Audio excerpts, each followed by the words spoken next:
Part 1 ಮತ್ತು part 2 ಅಲ್ಲಿ already 20 ಕ್ವಶನ್ಸನ್ನು discussion ಮಾಡಾಗಿದೆ. ಇವತ್ತಿನ ಈ ವಿಡಿಯೋದಲ್ಲಿ 10 ಕ್ವಶನ್ಸ್ ಅಂದರೆ ಪಾರ್ಟ್ 3 ಅಲ್ಲಿ ಡಿಸ್ಕಷನ್ ಮಾಡ್ತೇನೆ. ನೀವು ಇದನ್ನು ಅಷ್ಟು ಕ್ವಶನ್ಸನ್ನು ಪ್ರಾಕ್ಟೀಸ್ ಮಾಡ್ತಾ ಹೋದಾಗೆ ನಿಮಗೆ ಸಬ್ಜೆಕ್ಟ್ ಮೇಲೆ ಗ್ರಿಪ್ ಸಿಗ್ತಾ ಹೋಗ್ತದೆ. ಸೊ ನಿಮಗೆ ಅದು ಗೊತ್ತಾಗುತ್ತೆ ಕಾನ್ಫಿಡೆನ್ಸ್ ಎಷ್ಟು ಬರುತ್ತೆ ಅಂತ ಹೇಳಿ. ಸೊ ಆದಷ್ಟು ನಾನು ಶಾರ್ಟಾಗಿ ಎಕ್ಸ್ಪ್ಲನೇಷನ್ ಮಾಡ್ತಾ ಇದ್ದೇನೆ. ಆದರೆ ನೀವು ಅದನ್ನು ಸ್ವಲ್ಪ ಡೀಟೇಲಾಗಿ ಓದಿ, ಆ ಸೆಕ್ಷನ್ ಓದಿ ಅಥವಾ ಟೆಕ್ಸ್ಟ್ ಬುಕ್ ಓದಿ, ಆ ಕಾನ್ಸೆಪ್ಟ್ ಓದಿ, ನಿಮಗೆ ಖಂಡಿತವಾಗ್ಲೂ ಹೆಲ್ಪ್ ಆಗುತ್ತೆ ಎಕ್ಸಾಮ್ಗೆ, ಪ್ರಿಲಿಮ್ಸ್ ಎಕ್ಸಾಮ್ಗೆ. ಹಾಗಿದ್ರೆ ಸ್ಟಾರ್ಟ್ ಮಾಡೋಣ ಬನ್ನಿ. ನಾನು ಅಪರ್ಣ, ಹಾಗೆ ನನ್ನ ಯೂಟ್ಯೂಬ್ ಚಾನಲ್ ಅಭಿಜ್ಞಾ ಲಾ ಸೀರೀಸ್ಗೆ ನಿಮಗೆಲ್ರಿಗೂ ಸ್ವಾಗತ. 21ನೇ ಕ್ವಶನ್ನು. Where a lease of immovable property is made by a registered instrument, such instrument shall be executed. ಇಲ್ಲಿ ಡೈರೆಕ್ಟಾಗಿ ಕ್ವಶನ್ ಕೊಟ್ಟಿದ್ದಾರೆ. When a lease of immovable property ಇದ್ದರೆ ಅದು ರಿಜಿಸ್ಟ್ರೇಷನ್ ಆಗಬೇಕು ಅಥವಾ ರಿಜಿಸ್ಟರ್ಡ್ ಇನ್ಸ್ಟ್ರೂಮೆಂಟ್ ಅಂತ ಆದರೆ ಯಾರ್ಯಾರು ಸೈನ್ ಮಾಡಬೇಕು ಅಂತ ಹೇಳಿ ಒಂದು ಕ್ವಶನ್ನು, ಡೈರೆಕ್ಟಾಗಿ ಕೇಳಿರುವಂಥ ಕ್ವಶನ್ನು. ಇದು ಯಾವುದ್ರಲ್ಲಿದೆ? ಲೀಸ್ ಸೆಕ್ಷನ್ 107 ಅದರಲ್ಲಿ ಹೇಳಿದ್ದಾರೆ. It has to be executed by both the lessor and the lessee. ಇದು ಸಿಂಪಲ್ ಆಗಿರುವಂತಹ ಒಂದು ಕ್ವಶನ್ ಇದು. Next question. What is not required in gift? Gift define ಮಾಡಿರೋ ಸೆಕ್ಷನ್ ಯಾವುದು? Section 122 of TP act. ಅದರದ್ದು essentials ಯಾವುದು? ಅದರಲ್ಲಿ ಡೋನರ್ ಗಿಫ್ಟ್ ಮಾಡಬೇಕಾದ್ರೆ ಡೋನರ್ ಮತ್ತು ಡೋನಿ ಇಬ್ಬರೂ ಇರಬೇಕು. ಟ್ರಾನ್ಸ್ಫರ್ ಆಗುತ್ತೆ ಮತ್ತು ಅಕ್ಸೆಪ್ಟೆನ್ಸ್ ಕೂಡ ಆಗಬೇಕಾಗತ್ತೆ. ಹಾಗೆ it is applicable for both movable and immovable property. ಎರಡೂ ಪ್ರಾಪರ್ಟಿಗೆ ಅಪ್ಲೈ ಆಗುತ್ತೆ. ಆದರೆ ಕನ್ಸಿಡ್ರೇಷನ್ ಬೇಕು ಅಂತ ಇಲ್ಲ ಗಿಫ್ಟಿಗೆ. So B is the correct answer. 23rd ಕ್ವಶನ್ಗೆ ಹೋಗೋಣ.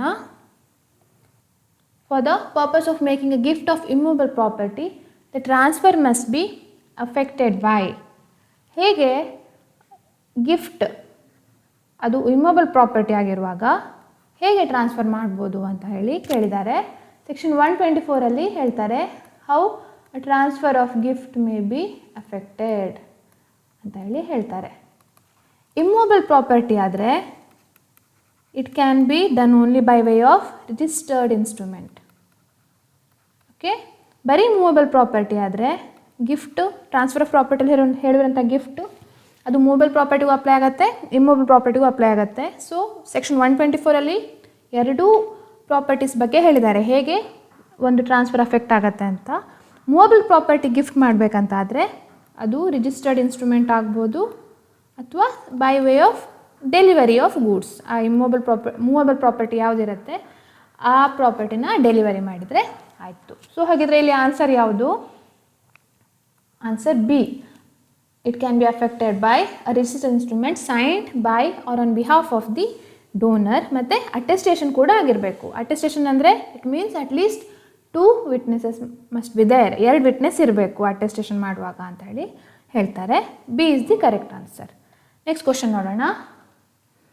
ಅ right to sue for damages ಅಂತ ಹೇಳಿ ಕೊಟ್ಟು ಅದು ಆ್ಯಕ್ಷನಬಲ್ ಕ್ಲೇಮ್ ಅಲ್ವಾ ಅಂತ ಕೇಳ್ತಾರೆ. ಸೊ ಆ್ಯಕ್ಷನಬಲ್ ಕ್ಲೇಮು ಯಾವುದ್ರಲ್ಲಿ ಡಿಫೈನ್ ಮಾಡಿದ್ದಾರೆ? ನಮ್ಮ ಇಂಟರ್ಪ್ರಿಟೇಷನ್ ಕ್ಲಾಸಲ್ಲಿ ಆ್ಯಕ್ಷನಬಲ್ ಕ್ಲೇಮನ್ನು ಇಂಟರ್ಪ್ರಿಟೇಷನ್ ಕ್ಲಾಸ್ ಅಂದರೆ ಸೆಕ್ಷನ್ 3 ಡಿಫೈನ್ ಮಾಡಿದ್ದಾರೆ. ಅದು ಬಿಟ್ಟು ಕೆಲವೊಂದು ಜುಡಿಷಿಯಲ್ ಡಿಸಿಷನ್ಸ್ ಇದೆ, ಜಡ್ಜ್ಮೆಂಟ್ಸಲ್ಲಿ ನಮಗೆ ಗೊತ್ತಾಗುತ್ತೆ ಇದೊಂದು ಆ್ಯಕ್ಷನಬಲ್ ಕ್ಲೇಮ್ ಹೌದಾ ಅಲ್ವಾ ಅಂತ ಹೇಳಿ ಹೇಳಿರ್ತಾರೆ. ಸೊ ನಾವು ಬರೀ ಸೆಕ್ಷನ್ ಮಾತ್ರ ಅಲ್ಲ, ಕೆಲವೊಂದು ಜುಡಿಷಿಯಲ್ ಡಿಸಿಷನ್ಸನ್ನು ರೆಫರ್ ಮಾಡ್ಬೋದು.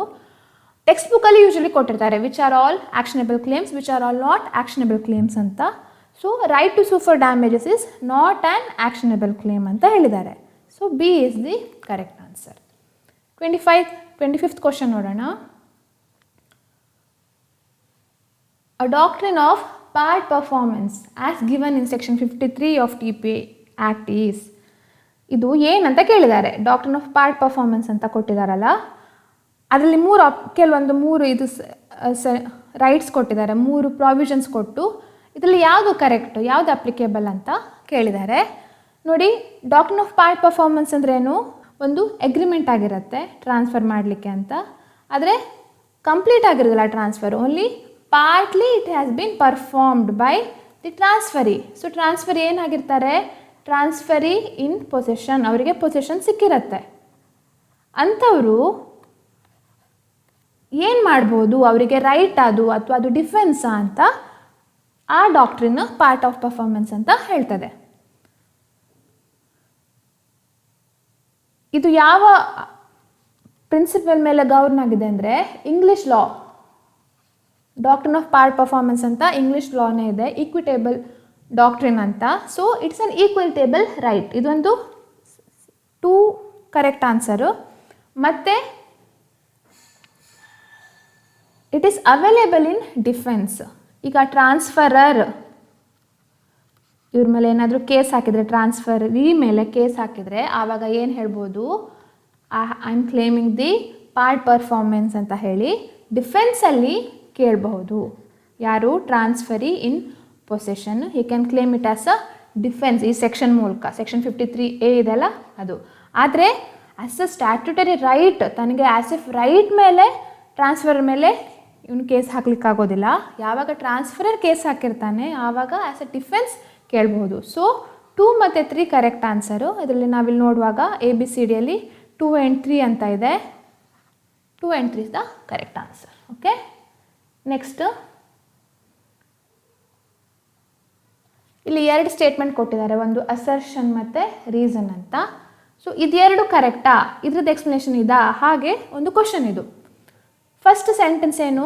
Property is a comprehensive term and includes copyright. Okay, ಇನ್ನೊಂದು transfer of property act deals with all kinds of property including patents. ಇದೆರಡು ಸೆಂಟೆನ್ಸ್ ಕೊಟ್ಟಿದ್ದಾರೆ, ಇದು ಕರೆಕ್ಟಾ ಸರಿನಾ, ಇದ್ರ ಎಕ್ಸ್ಪ್ಲನೇಷನ್ ಇದಾ ಅಂತ ನಾವು ನೋಡಬೇಕಾಗತ್ತೆ. Property is a comprehensive term and includes copyright ಅಂದರೆ ಪ್ರಾಪರ್ಟಿ ಹೇಳುವಂಥ ಪದ ತುಂಬ ವ್ಯಾಪ್ತವಾದದ್ದು. ಅದು ಕಾಪಿರೈಟ್ ಹೇಳುವಂತಹ ಪದ, ಕಾಪಿರೈಟ್ ಹೇಳುವಂತಹ ಪ್ರಾಪರ್ಟಿನೂ ಇನ್ಕ್ಲೂಡ್ ಮಾಡುತ್ತೆ ಅಂತ ಹೇಳ್ತಾರೆ. ಸೊ ಕಾಪಿರೈಟ್ ಯಾವುದ್ರಲ್ಲಿ ಬರುತ್ತೆ? Intellectual ಪ್ರಾಪರ್ಟಿಯಲ್ಲಿ.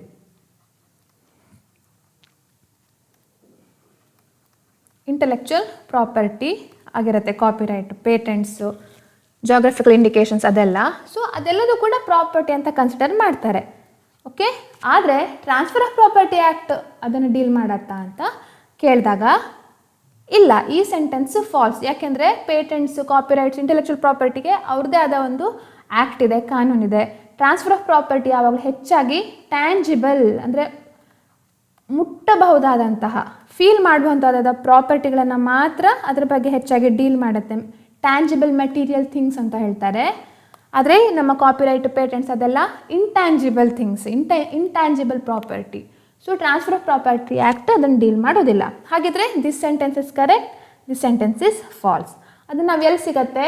A is true but R is false ಅಂತ ಹೇಳ್ತಾರಲ್ಲ. So C is the correct answer here. Next question ನೋಡೋಣ.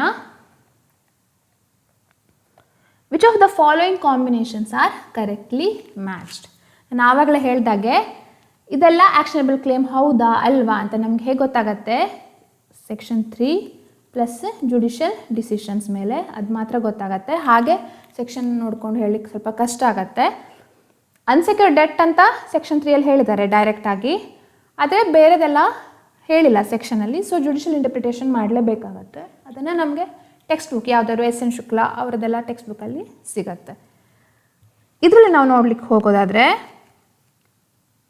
Claim of a Muslim wife for unpaid dower is an actionable claim. Unsecured debt is an actionable claim. Profit under a sale of goods contract, it's also an actionable claim. ಆದರೆ mean profit ಅದು actionable claim ಅಲ್ಲ. Judicial ಡಿಸಿಷನಲ್ಲಿ ಹೇಳಿದ್ದಾರೆ.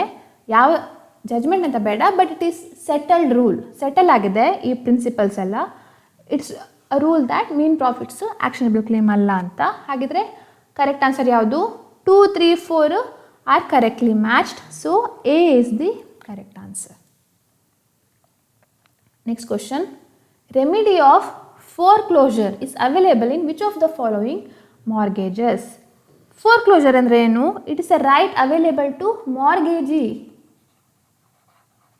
ಮಾರ್ಗೇಜರ್ಗೆ right of redemption ಅಂತ ಹೇಗೆ ಒಂದು right ಸಿಗತ್ತೋ ಮಾರ್ಗೇಜರ್ಗೆ, ಮಾರ್ಗೇಜಿಗೆ ರೈಟ್ ಆಫ್ ಫೋರ್ಕ್ಲೋಜರ್ ಅಂತ, ರೈಟ್ ಆಫ್ ಫೋರ್ ಕ್ಲೋಷರ್ ಅಂತ ರೈಟ್ ಸಿಗತ್ತೆ. ಇದು ಸೆಕ್ಷನ್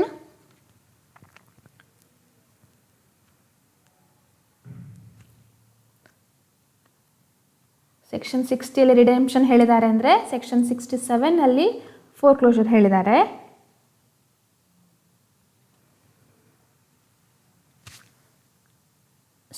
ಆಲ್ಮೋಸ್ಟ್ ಇದು ಅಪೋಸಿಟ್ ಥರ. ರೈಟ್ ಆಫ್ ಮಾರ್ಗೇಜ್ಗೆ ರಿಡೆಂಪ್ಷನ್ ಸಿಕ್ಕಿದೆ ಅಂತ ಆದರೆ mortgage is debarred from foreclosure ಹಾಗಂತ ಒಂದು ಜನರಲ್ ಆಗಿ ನಾವು ಅಸಂಪ್ಷನ್ ಮಾಡ್ಬೋದು. So right of foreclosure ಅಂದರೆ ಇವರು ಕೋರ್ಟಿಗೆ ಹೋಗಿ ಕೇಳ್ತಾರೆ ಮಾರ್ಗೇಜರು ರಿಡೀಮ್ ಮಾಡಲಿಕ್ಕೆ ಆಗಬಾರ್ದು ಅಂತ ಹೇಳಿ ಒಂದು ಸೂಟ್ ಹಾಕ್ತಾರೆ. That is known as right of four closure. Okay, so this is available in section 67. So ನಾವು 6 ಥರ ಮಾರ್ಗೇಜಸ್ ನೋಡಿದ್ದೇವೆ.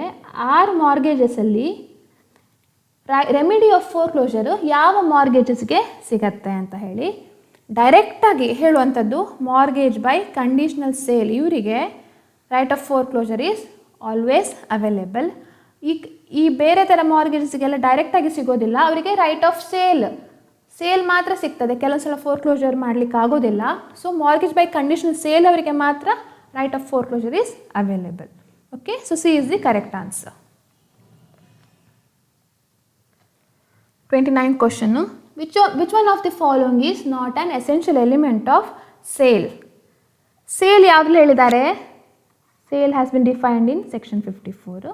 ಅದರದ್ದು ಇಂಗ್ರೀಡಿಯೆಂಟ್ಸ್ ನೋಡಿದ್ರೆ ಗೊತ್ತಾಗುತ್ತೆ. ಪಾರ್ಟೀಸ್ ಇರಬೇಕು, ಸಬ್ಜೆಕ್ಟ್ ಮ್ಯಾಟರ್ ಇರಬೇಕು, ಟ್ರಾನ್ಸ್ಫರ್ ಕೂಡ ಆಗಬೇಕು, ಪೇಮೆಂಟ್ ಆಗಿ ಹೇಗಿರಬೇಕು, ಕನ್ಸಿಡರೇಷನ್ ಇರಬೇಕು. It has to be monetary consideration of course, but ಕ್ಯಾಶಲ್ಲೇ ಪೇ ಮಾಡಬೇಕು ಅಂತ ಇಲ್ಲ.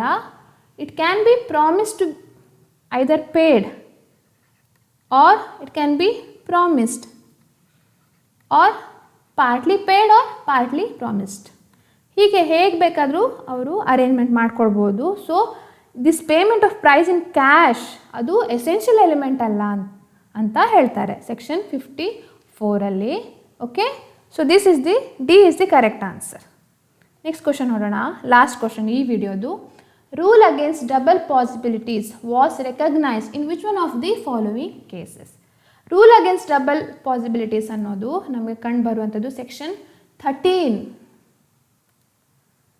ಸೆಕ್ಷನ್ 13 ಅಂದರೆ ಅನ್ಬಾರ್ನ್ ಪರ್ಸನ್ಗೆ ಹೇಗೆ ಟ್ರಾನ್ಸ್ಫರ್ ಮಾಡುವಂಥದ್ದು ಅಂತ.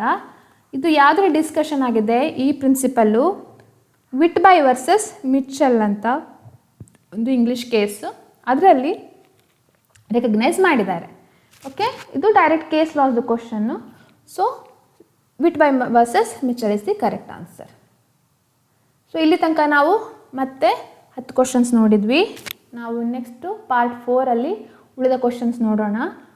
ದಿನ ಹೀಗೆ ಪ್ರಾಕ್ಟೀಸ್ ಮಾಡಿ, ನಿಮಗೆ ಇದರದ್ದು ಎಫೆಕ್ಟು, ನಿಮ್ಮದು ಕಾನ್ಫಿಡೆನ್ಸು ಹೀಗೆ ಜಾಸ್ತಿ ಆಗ್ತಾ ಹೋಗುತ್ತೆ. ಅಲ್ಲಿ ತನಕ ಥ್ಯಾಂಕ್ಸ್ ಫಾರ್ ವಾಚಿಂಗ್. ಓದ್ತಾ ಇರಿ. Thanks for watching.